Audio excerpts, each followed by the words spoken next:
What's up, folks? Welcome back to the channel. My name is MFozzii, and today we are continuing the Monday custom tactics uploads. This is probably it's the main content on the channel. I love making it. It means basically I spend the week testing different formations, and best one for me, or what maybe I think other people want to see, that is what gets uploaded. So before you even get into the video, if you do end up enjoying it, please do leave a like rating, and if you're new to the channel, please do hit subscribe and join me on this content journey. And we can only apologize for the lockdown trim. It's been quite some time since I've been able to get a haircut because of lockdown, so we're just kind of have to rock with the lockdown trim. So we're going to jump into the tactics now, guys. This is quite possibly, not even quite possibly, this is my favorite formation this year.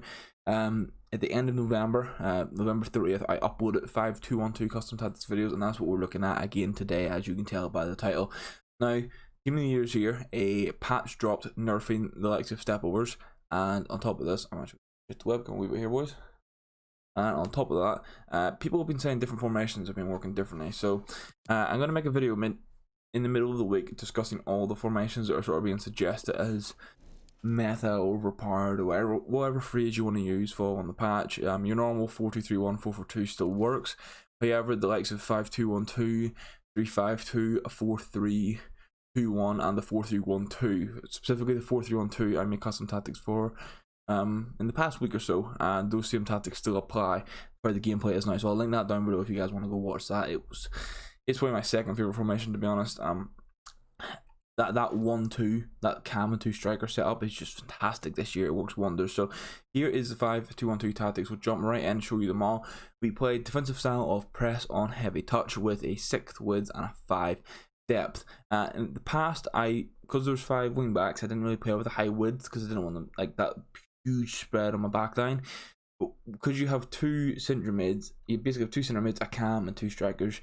If you have the width too tight, they are very enclosed into one little space in the pitch, and whilst you have overlapping fullbacks, they have a lot of space, but it's almost too much in regards to what they can do within cover. So 6 width is perfect for it. Just gives your team really good solidarity across the pitch. And then it's the same width on offensive. I've started trying to keep the width the same. I noticed if you have a higher width on offense and a lower width, like drastically lower on defense, which most people don't. Most people only have 1 or 2 differences, but you can see whenever it's a counter attack or like a really fast transition, the players are sort of adjusting the width, and the position can be kind of weird. So we play 6th width, 6 players in box, and we've changed up to 3 corners and 3 free kicks. In regards to corners, I have been scoring more head of corners from this. I think it just means it puts that 1 extra tall person in the box for me, just a bit more chaos.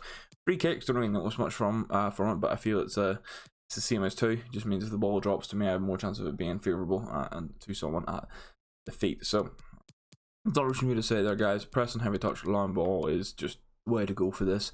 You'll see why long ball works once we get into the instructions. Press on heavy touch, you can play balanced for this. I used to play balanced. However, I like attacking football, and with it being 5 at the back, I feel you can be a little bit more risky. Maybe not drag it on the back out, but you can just sort of go for slightly more aggressive tackles to try and win the ball back, and press on heavy touch works with that. So in game, that's how we look up. Obviously, you've seen the team at the start. So Khedira drops in and plays like the central centre back. You can ignore the fact that Zanetti's playing centre back. That was Goossens, the Freeze Goossens card over the weekend. I then sold him because he had risen by 20k, and I wanted to make that profit because we're working towards Cannavaro, who will go into that spot. But yeah, it works very nice. Hakimi, that 86 Hakimi as a right wing back is fantastic. I put an artist on him.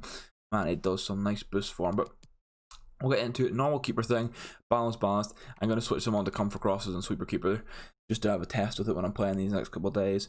That one's all personal preference. I don't notice too much difference, but some people, they like what they like, and that's basically it. The centre backs are all stay back and normal interceptions, just the default stuff. What you want to do here is you can start with 5 defenders, but you want to have a defensive midfielder drop in and play this central centre back role. You can also use box to box, because I used Renato Sanchez for a while there when he was an 84 rated, and he did quite well. But preferably you want not to be rapid, but Khedira isn't the fastest. So I don't want to copy that. Khedira isn't the fastest, but he still does a job there with 2 quick centre backs beside him. Then when it comes to the fullbacks, they're just fully balanced. What you'll notice this formation is there's not a lot of actual instructions involved. and it's because it naturally, like the way the tactics just naturally work in the game, or the formation, sorry, it just flows really well. So Hakimi and MFozzii are full balanced. However, D-pad tactics, want to use your D-pad mid-game and smack on attacking fullbacks when you feel it's needed. These guys will get up and down the pitch. I would say you want either high or high medium, that being high attacking, medium defense work rates for these. High low, like the Bellerin card, can work, but you do want these guys to get back. So if I high or high medium is perfect, they will make bombing runs. But if you're feeling maybe you're chasing the game, or you just want to have more attacking options, then just put them on attacking fullbacks. You'll still have these three staying back for you, so there's no worries there. We go on to our left centre mid, who's on stay back and cover centre. Now this is one of the big changes, because I used to just play 2 box to boxes here, but I've switched it up, and we have Duncan, who is fantastic. By the way, if you haven't taken your storyline card, take Duncan. He is basically a free like mid and baby SEN, almost as good as the prime, and he beats Vieira out in some stats as well. It's basically the Thorsby of last year. But yeah, stay back, cover center, all you need here. He just runs the show across the pitch, to be honest. Defends what you need, he can get into the box. His finishing's awful inside the box, but he can score screaming long shots. So you want I'm trying to think who the best. I mean, the likes of if you got that bread, the likes of Ahula here is just what you want. And Saldi plays as the secondary centre mid. And Saldi's not the best for this role, but he worked for me. I am going to be switching him out to Headland and Mkhitaryan. You want a high medium attacking midfielder with decent defensive stats on him. So even the likes of that Florent Mollet card, the objective card, he would work here quite well. And they're on fully balanced. And this is what I changed from the last tactics video. I used to have this guy on like getting forward and getting the box, and although it gave me a lot of attacking opportunities, it was kind of like playing a fast build up, how if you lost the ball it would just ruin you, because I would have Ansaldi bombing up, and then maybe I'd have my wing backs bombing up, Duncan getting ready to position, but all of a sudden in a transition I'm left with 4 players back, and maybe they're playing like the 6-0-4, so it's instantly a 4-on-4, which is defendable. But basically, having him just sort of roam as an extra box to box, he'll naturally get into attacking positions, like occasionally make runs forward. High or high medium again here. I would prefer high medium. That's just me. The cam is the biggest role in this entire team, and surprisingly, free roam is the tactic to use. I know a lot of people sort of look at free roam, and it's one of those tactics. I know last year it didn't work that well. Free roam last year, you put people on free roam and they would just sort of disperse across the pitch, and there was no real like, okay, I know he's going to be in this kind of position, because obviously he's free roaming the pitch. And what I noticed was it was because if you do it with one cam, it works wonders. Because if you can see that box that he is in between Bamba, Depay, Ansaldi and Duncan, he will just roam that. And then if he needs to, we'll make that the sideways runs around Bamba and Depay, Memphis, to get into the box. If you do take these tactics and sort of apply them to different formations, don't use free roam when there's more than one cam. So if you're using a 4-2-2, when you put those wide cams on free roam, it becomes a disaster, because there is so much gap on the pitch. They will just sort of, I think you could probably play one of them on free roam, and then the other one you need to make sure is playing strictly as like a wide cam. And then also for 4-2-3-1, you could get away with on your central cam, but your wide cams don't put free roam on. But I had Yaziki here last night. We'll test him out. That's player of the month, Yaziki. He has a proper left foot on it, man. He scores with that left foot for fun.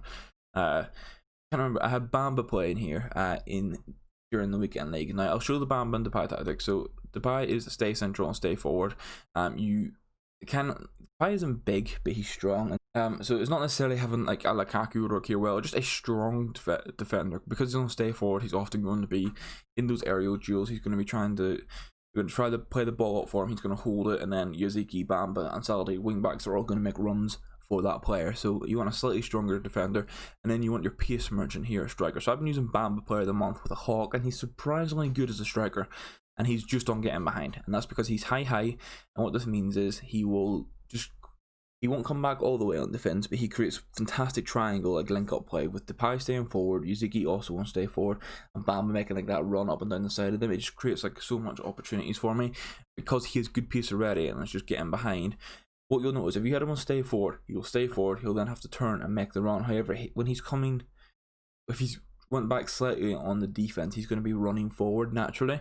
So whenever he decides to hit that, oh, I'm going to get him behind, he's already running, and then he'll just burst forward. As beforehand, you're relying on just the pure acceleration. So that works wonders. And what, finally, to end off the custom tactics, what you will notice in game with how these tactics work, because Yaziki's on stay forward, you will basically have a consistent triangle to work with. Obviously, Bamba drops back a little bit more, so if you have been defending for a couple minutes, Bamba will come back as much as he would without being on, come back on defense. What you'll notice is your cam will actually be one of the best options for you when it comes to breaking through on counter attacks, or if you've just got the ball back, not necessarily a counter attack, drop back sort of play, but if you get the ball back and you go to attack, the pad's going to be ready, he's going to be on there, he's stay forward, and so is Yaziki. But what tends to happen, because he's on stay forward, it basically becomes like a 3 at the front, and Yaziki's a couple steps forward, closer to your back line than the two strikers are. But because people play forward at the back a lot, and those wing backs are maybe really wide, stay back, overlap, okay? So they're quite wide. You now have 3 players centrally on these 2 in the middle, and because the two centre backs occupy the strikers, and your cam just gets a free roam right up the middle of the pitch. So whenever I was playing Bamba in this cam role, because he's a pace merchant, I just had Robin and Depay as my strikers, distracting people, and Bamba just bombed up the pitch and scored a finesse shot. So these tactics work fantastic. These are my updated tactics. They are slightly different from the old ones. This is not. I love this formation. I'm not going to claim it to be the best formation to use right now. Obviously, everyone has personal preference. Some people would like 3 at the back. Some people need to play 4 at the back. If you want something different, I've got out of the habit of playing 4-2-2 and 4-2-3-1. That's all I played last year because I was getting into the game and I was trying to get better. And that's how you get better. That's how you get better results. But once you're better at the game, and you can start playing these different formations and get success. And what you'll notice is those people who are stuck and can only play 4-2-3-1 and are used to playing 4-2-3-1, when you throw this formation at them, it takes them a while to adjust. You can quickly be 3-0 up, and then, okay, they're adjusting to how the formation is working because it's something different that they're not used to. So please try this formation out, guys. You will not regret it. Promise me. It's fantastic attacking. It has great defensive abilities with having 3 centre backs. And in my opinion, the cam and fullbacks are the most important positions this year. You need a cam that can just do wonders for you. Yaziki's been doing good there. I don't really know who else you're going to put a cam. Pick Team of the Year, Bruno Fernandes. Pop him in that cam role. You'll be laughing. And then obviously get your wing backs involved. But that is everything. Hopefully you enjoyed the tactics. I know we ran on a little bit here. In midweek, we are going to have a video breaking down all the tactics or all the best formations to use, and I'll just do very quick fire, like 2-minute segments for each one, this formation and these tactics, so keep your eyes out for that. But guys, if you enjoyed the video, please do leave a like rating. If you're new to the channel, hit subscribe and join me on this content journey. And that's me for today. Hopefully you can use these tactics and get some extra wins in rivals and champs throughout the next couple of weeks. So but that's me, guys. I will see you in the next in the midweek video, and goodbye.